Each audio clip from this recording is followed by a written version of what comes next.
There are an estimated 17 million Indians who work overseas. Now some of those who desperately want to return home will be able to. The Indian government has given the go-ahead to bring back Indian citizens stuck abroad. The travel will be done either by airplanes or naval ships. All flights into India were suspended in late March because of the coronavirus lockdown. The Indian government says arriving passengers will be screened, segregated and quarantined. But critics are warning the virus may still spread. According to the information from the central government, people will be put on a plane without testing first whether they have coronavirus. This is dangerous. A plane has more than 200 people. If one or two have the virus, all the passengers will be in trouble. This affects the whole country and raises the possibility of the disease spreading further. There are also concerns that poorly paid migrants may not be able to afford a ticket home. Lawyers representing stranded clients are calling on the Indian government to do more to help. The government could look at subsidizing or heavily discounting these tickets, especially for people who can be identified to be people who do not have the economic capability of buying that elusive ticket back home.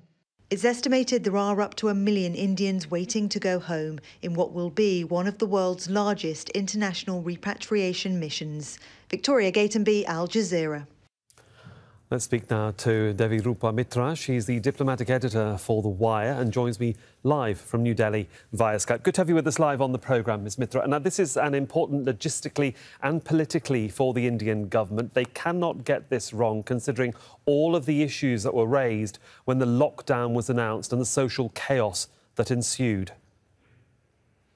That's right. The Indian diaspora is a very important political constituency for this government, and it is looking at to get some of the credit that it had lost in the mismanagement over the migrants.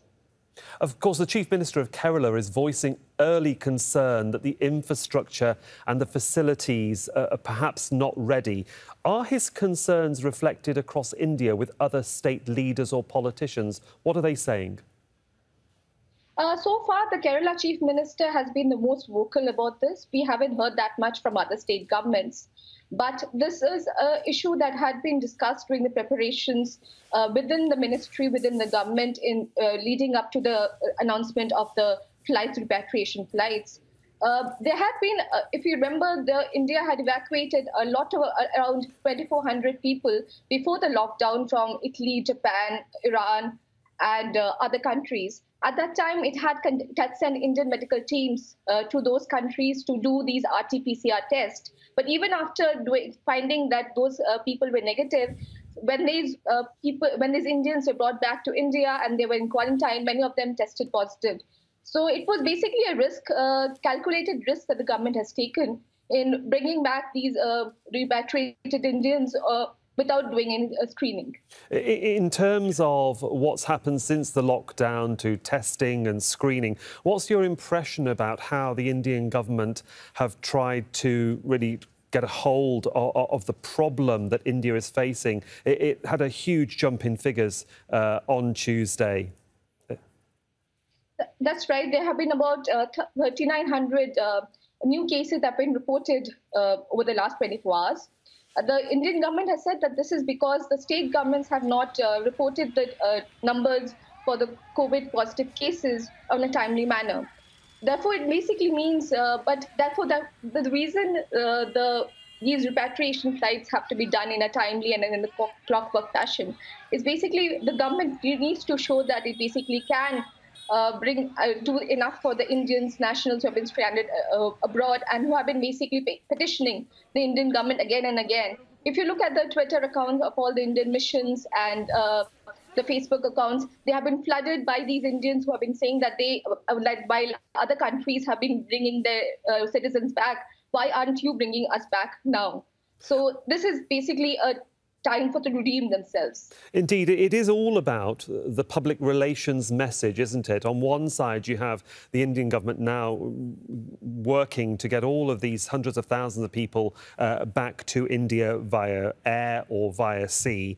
And yet, the domestic migrant worker fell foul of the government and the authorities when they tried to get home to their respective towns and villages. And we saw images of police beating them. Rather than helping them, they beat them and they didn't help them. And that didn't go down too well with the Indian public at large who were watching these pictures on their television screens. That's right. Basically, the whole management about the migrant workers has been a rather black spot for the government, starting from the announcement of the lockdown after just 4 hours, basically, which led to the migrant workers go into the streets in the millions, basically. And you could see the Indian cities if you're just walking down there, you can see the migrant workers and their families walking down. Just going to their and walking hundreds of kilometers down to their hometowns. Therefore, that's why the repatriation flights also has a different flavor for them, because it comes after all they want to basically get out of that pictures of those migrant workers and their walking on the streets with burdens and with basically even falling.